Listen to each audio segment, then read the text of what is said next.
नमः शिवाय। जय श्री कृष्णा। राधे राधे। प्रिय श्रोताओं, आप सभी का हमारे YouTube चैनल खुशी ज्ञान सागर में बहुत बहुत स्वागत है। आज शनिवार के दिन आप सुनिए शनिदेव की संपूर्ण पौराणिक कथा। तो इन कथाओं को श्रद्धा और प्रसन्नचित मन से पूरा अवश्य सुनिएगा। एक समय सूर्य, चंद्रमा, मंगल, बुध, बृहस्पति, शुक्र, शनि, राहु और केतु, इन 9 ग्रहों में आपस में विवाद हो गया कि हम में से सबसे बड़ा कौन है। सब अपने आप को बड़ा कहते थे। जब आपस में कोई निश्चय न हो सका तो सब आपस में झगड़ते हुए देवराज इंद्र के पास गए और कहने लगे कि आप सब देवताओं के राजा हैं, इसलिए आप हमारा न्याय करके बतलाएं कि हम 9 ग्रहों में सबसे बड़ा ग्रह कौन है। देवराज इंद्र देवताओं का प्रश्न सुनकर घबरा गए और कहने लगे कि मुझ में यह सामर्थ्य नहीं है कि मैं किसी को बड़ा या छोटा बतला सकूं। मैं अपने मुख से कुछ नहीं कह सकता। हाँ, एक उपाय हो सकता है। इस समय पृथ्वी पर राजा विक्रमादित्य दूसरों के दुखों का निवारण करने वाले हैं, इसलिए आप सब मिलकर उन्हीं के पास जाए, वही आपके विवाद का निवारण करेंगे। सभी ग्रह देवता देवलोक से चलकर भूलोक में जाकर राजा विक्रमादित्य की सभा में उपस्थित हुए और अपना प्रश्न राजा के सामने रखा। राजा विक्रमादित्य ग्रहों की बात सुनकर गहरी चिंता में पड़ गए कि मैं अपने मुख से किसको बड़ा और किसको छोटा बतलाऊंगा। जिसको छोटा बतलाऊंगा वही क्रोध करेगा। उनका झगड़ा निपटाने के लिए उन्हें एक और उपाय सोचा और सोना, चांदी, कांसा, पीतल, सीसा, रंगा, जस्ता, अभ्रक और लोहा 9 धातुओं के 9 आसन बनवाए। सब आसनों को क्रम से जैसे सोना सबसे पहले और लोहा सबसे पीछे बिछाया गया। इसके पश्चात राजा ने सब ग्रहों से कहा कि आप सब अपना अपना आसन ग्रहण करें। जिसका आसन सबसे आगे वह सबसे बड़ा और जिसका आसन सबसे पीछे वह सबसे छोटा जानिए। क्योंकि लोहा सबसे पीछे था और वह शनिदेव का आसन था, इसलिए शनिदेव ने समझ लिया कि राजा ने मुझको सबसे छोटा बना दिया है। इस निर्णय पर शनिदेव को बहुत क्रोध आया। उन्होंने कहा कि राजा, तू मेरे पराक्रम को नहीं जानता। सूर्य एक राशि पर 1 महीना, चंद्रमा 2.25 महीना 2 दिन, मंगल 1.5 महीना, बृहस्पति 13 महीने, बुध और शुक्र 1 महीने विचरण करते हैं। परंतु मैं एक राशि पर 2.5 वर्ष से लेकर 7.5 वर्ष तक रहता हूँ। बड़े बड़े देवताओं को भी मैंने भीषण दुख दिया है। राजन सुनो, श्री रामचंद्र जी को 7.5 आई और उन्हें वनवास हो गया। रावण पर आई तो राम ने वानरों की सेना लेकर लंका पर चढ़ाई कर दी और रावण के कुल का नाश कर दिया। हे राजन, अब तुम सावधान रहना। राजा विक्रमादित्य ने कहा, जो कुछ भाग्य में होगा देखा जाएगा। इसके बाद अन्य ग्रह तो प्रसन्नता के साथ अपने अपने स्थान पर चले गए, परंतु शनिदेव क्रोध के साथ वहां से सिधारे। कुछ काल व्यतीत होने पर जब राजा विक्रमादित्य को 7.5 की दशा आई तो शनिदेव घोड़ों का सौदागर बनकर अनेक सुंदर घोड़ों के सहित राजा विक्रमादित्य की राजधानी में आए। जब राजा ने घोड़ों के सौदागर के आने की खबर सुनी तो अपने अश्वपाल को अच्छे अच्छे घोड़े खरीदने की आज्ञा दी। अश्वपाल ऐसी अच्छी नस्ल के घोड़े देखकर और उनका मूल्य सुनकर चकित हो गया और तुरंत ही राजा को खबर दी। राजा विक्रमादित्य उन घोड़ों को देखकर और एक अच्छा सा घोड़ा चुनकर सवारी के लिए उस पर चढ़े। राजा के पीठ पर चढ़ते ही घोड़ा तेजी से भागा। घोड़ा बहुत दूर एक घने जंगल में जाकर राजा को छोड़कर अंतर्ध्यान हो गया। इसके बाद राजा विक्रमादित्य अकेला जंगल में भटकता फिरता रहा। भूख प्यास से दुखी राजा ने भटकते भटकते एक ग्वाले को देखा।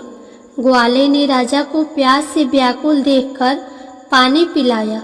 राजा की अंगुली में एक अंगूठी थी। वह अंगूठी उसने निकालकर प्रसन्नता के साथ ग्वाले को दे दी और स्वयं शहर की ओर चल दिया।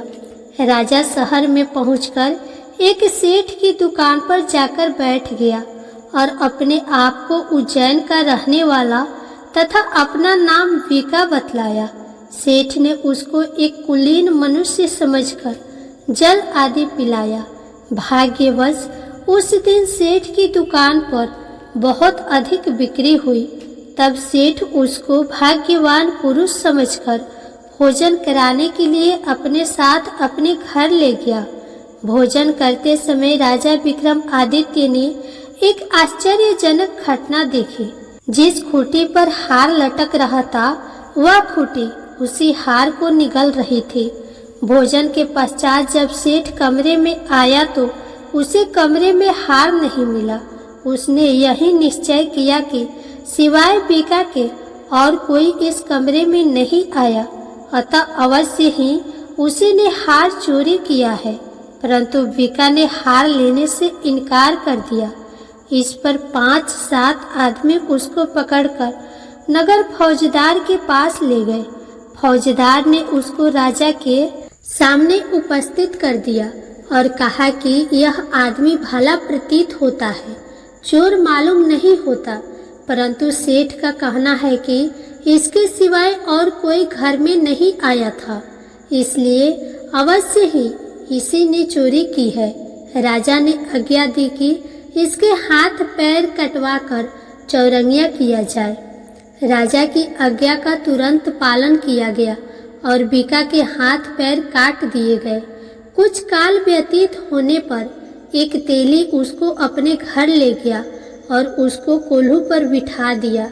वीका उस पर बैठा हुआ अपनी जबान से बैल हाँकता रहा। इस काल में राजा की शनि की दशा समाप्त हो गई। वर्षा ऋतु के समय वह मल्हार राग गाने लगा। यह राग सुनकर उस शहर की राजा की कन्या मन भवानी उस राग पर मोहित हो गई। राजकन्या ने राग गाने वाले की खबर लाने के लिए अपनी दासी को भेजा। दासी सारे शहर में घूमती रही। जब वह तेली के घर के निकट से निकली तब क्या देखती है कि तेली के घर में चौरंगिया राग गा रहा है। दासी ने लौटकर राजकुमारी को सब वृतांत सुना दिया। बस उसी क्षण राजकुमारी मन भवानी ने अपने मन में यह प्रण कर लिया कि चाहे कुछ भी हो, मैंने इस चौरंगिया के साथ ही विवाह करना है। प्रातः काल होते ही जब दासी ने राजकुमारी मन भवानी को जगाना चाहा तो राजकुमारी अनशन व्रत लेकर पड़ी रही। दासी ने रानी के पास जाकर राजकुमारी के न उठने का वृतांत कहा। रानी ने वहां आकर राजकुमारी को जगाया और उसके दुख का कारण पूछा।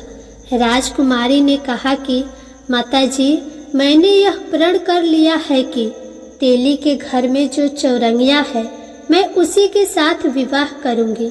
माता ने कहा, पगली, तू यह क्या कह रही है? तुझे किसी देश के राजा के साथ परिणाया जाएगा। कन्या कहने लगी कि माताजी, मैं अपना प्रण कभी नहीं तोड़ूंगी। माता ने चिंतित होकर यह बात महाराज को बताई। महाराज ने भी आकर उसे समझाया कि मैं अभी देश देशांतर में अपने दूत भेजकर सुयोग्य रूपवान एवं बड़े बड़े गुणी राजकुमार के साथ तुम्हारा विवाह करूंगा। ऐसी बात तुम्हें कभी नहीं विचारनी चाहिए। परंतु राजकुमारी ने कहा, पिताजी, मैं अपने प्रण त्याग दूंगी, परंतु किसी दूसरे से विवाह नहीं करूंगी।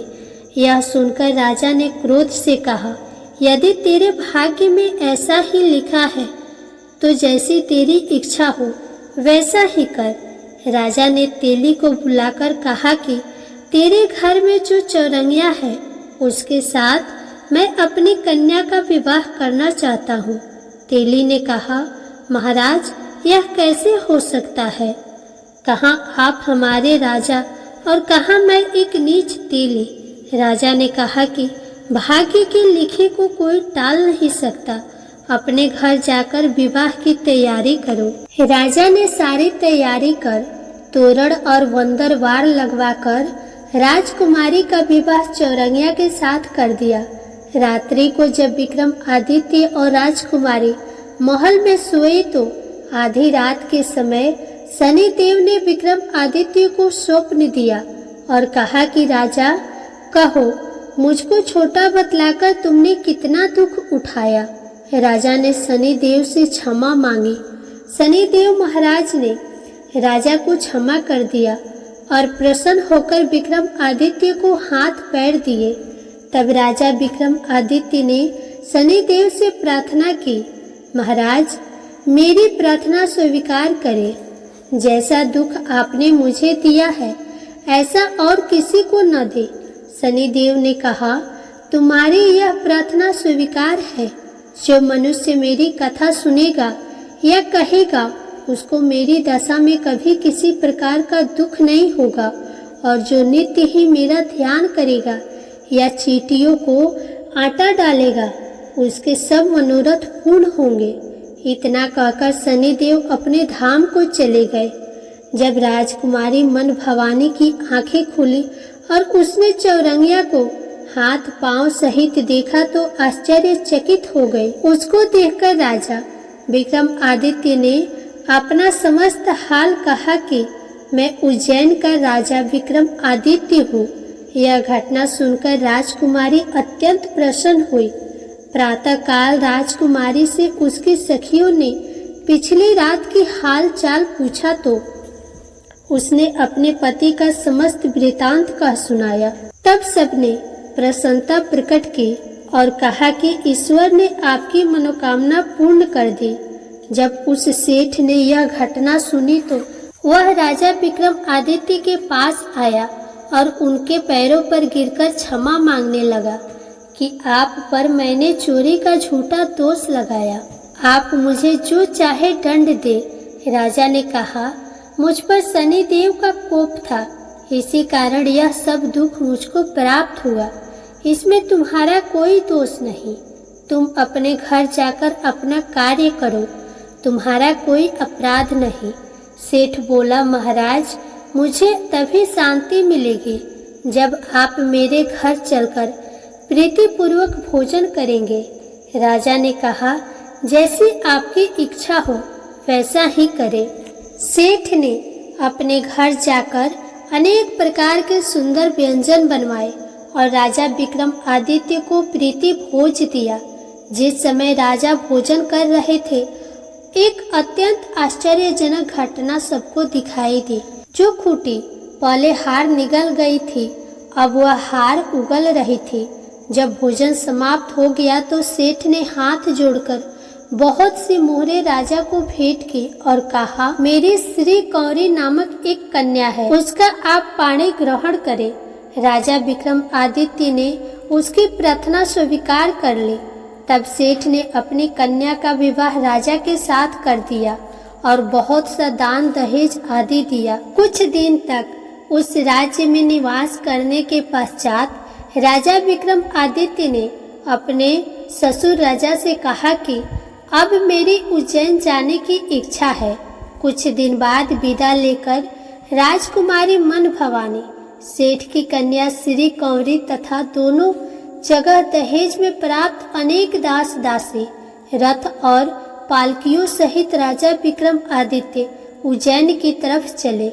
जब वे शहर के निकट पहुँचे और पूर्ववासियों ने राजा के आने का संवाद सुना तो उज्जैन की समस्त प्रजा अगवाने के लिए आई। प्रसन्नता से राजा अपने महल में पधारे।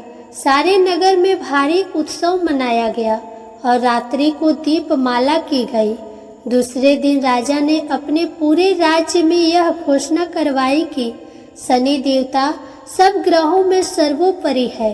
मैंने उनको छोटा बतलाया, इसी से मुझको यह दुख प्राप्त हुआ। इस प्रकार सारे राज्य में सदा शनिदेव की पूजा और कथा होने लगी। राजा और प्रजा अनेक प्रकार के सुख भोगती रही। जो कोई शनिदेव की इस कथा को पढ़ता है या सुनता है, शनिदेव की कृपा से उसके सब दुख दूर हो जाते हैं। व्रत के दिन शनिदेव की कथा को अवश्य पढ़ना चाहिए। जय शनिदेव महाराज। अब आइए सुने शनिदेव महाराज की दूसरी पौराणिक कथा। एक ब्राह्मण को सपने में नीली घोड़ी पर नीले कपड़े पहने एक आदमी दिखाई देता और कहता है, हे ब्राह्मण देवता, मैं तेरे लगूंगा। ब्राह्मण घबराकर उठ गया। अगले दिन यही सपना उसे फिर से आता है। ये सपना उसे रोज आने लगा। वह परेशान हो गया और चिंता के मारे दुबला होने लगा। उसकी पत्नी ने कारण पूछा तो उसने सपने के बारे में बताया। ब्राह्मणी बोली, वे अवश्य ही शनि महाराज होंगे। अब की बार दिखे तो कहना, लग जाओ, पर सवा पहर से ज्यादा मत लगना। उस दिन सपना आने पर ब्राह्मण ने कहा, लग जाओ, पर कितने समय के लिए लगोगे? तब शनि जी बोले, 7.5 वर्ष का लगूंगा। ब्राह्मण ने कहा, क्षमा करे शनि जी, इतना भारी तो मुझसे झेला नहीं जाएगा। तब शनि जी बोले, तो 5 वर्ष का लग जाऊंगा। ब्राह्मण बोला, ये भी मेरे लिए ज्यादा है। शनि जी बोले, 2.5 साल का लग जाऊंगा। ब्राह्मण ने मना किया तो शनि जी कहने लगे, सवा पहर का तो लगूंगा ही, इतना तो कोढ़ी कलंकी भिखारी के भी लग जाता हूँ। तब ब्राह्मण ने कहा, ठीक है। ब्राह्मण को सवा पहर की शनि की दशा लग गई। ब्राह्मण ने नींद से जागकर ब्राह्मणी से कहा, मेरे सवा पहर शनि की दशा लग गई है, इसीलिए मैं जंगल में जाकर यह समय बिताऊंगा। मेरे लिए खाने पीने का सामान बांध दो। मेरे पीछे से किसी से लड़ाई झगड़ा ना हो, इसका ध्यान रखना। ज्यादातर घर में ही रहना, बच्चों का भी ध्यान रखना। इस सवा पहर के समय में कोई गाली भी दे तो चुपचाप सुन लेना, बहस मत करना। ये सब समझाकर ब्राह्मण जंगल में चला गया। जंगल में ब्राह्मण एक पीपल के पेड़ के नीचे बैठ गया और हनुमान जी का पाठ करने लगा। एक पहर बीत गया। ब्राह्मण ने सोचा, बाकी बचा समय रास्ते में बीत जाएगा, इसीलिए वहां से चल दिया। रास्ते में एक बाड़े में मदिरे लगे देखे। मालिन से एक मदिरा खरीदा, पोटली में बांधा और आगे बढ़ा। आगे एक आदमी मिला जो असल में शनि देव जी थे। ब्राह्मण से पूछा, पोटली में क्या है? उसने कहा, मदिरा है। शनि देव बोले, दिखाओ। ब्राह्मण ने पोटली खोली। उसमें राजकुमार का कटा हुआ खून से लथपथ सिर देखा। शनि देव ब्राह्मण को राजा के पास ले गए और कहा कि इस ब्राह्मण ने राजकुमार की हत्या कर दी है। इसके पास पोटली में राजकुमार का सिर है। राजा ने कहा, मैं ये नहीं देख सकता, इस ब्राह्मण को सूली पर चढ़ा दो। राजा के यहाँ हाहाकार मच गया। ब्राह्मण को सूली पर चढ़ाने से पहले पूछा गया, उसकी कोई आखिरी इच्छा हो तो बताए। ब्राह्मण ने सोचा, किसी तरह सवा पहर पूरा करना होगा। उसने कहा, वह रोज बालाजी की कथा सुनता है, मरने से पहले अंतिम बार बालाजी की कथा सुनना चाहता है। ब्राह्मण को कथा सुनाने का प्रबंध किया गया। कथा कहते कहते सवा पहर पूरा हो गया। शनि की दशा टलते ही राजकुमार शिकार खेलकर लौटता हुआ दिखाई दिया। राजकुमार को आता देख राजा बहुत खुश हुआ, लेकिन उसे निर्दोष ब्राह्मण की हत्या का दोष सताने लगा। उसने तुरंत घोड़सवार सैनिकों को ब्राह्मण को आदर सहित ले आने के लिए भेजा। ब्राह्मण राज दरबार में आए। ब्राह्मण राज दरबार में आया तो राजा ने क्षमा मांगी और पोटली दिखाने के लिए कहा।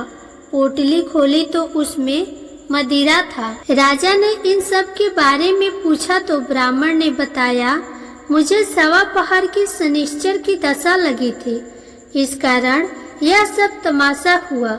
राजा ने पूछा, ये दशा कैसे टलती है?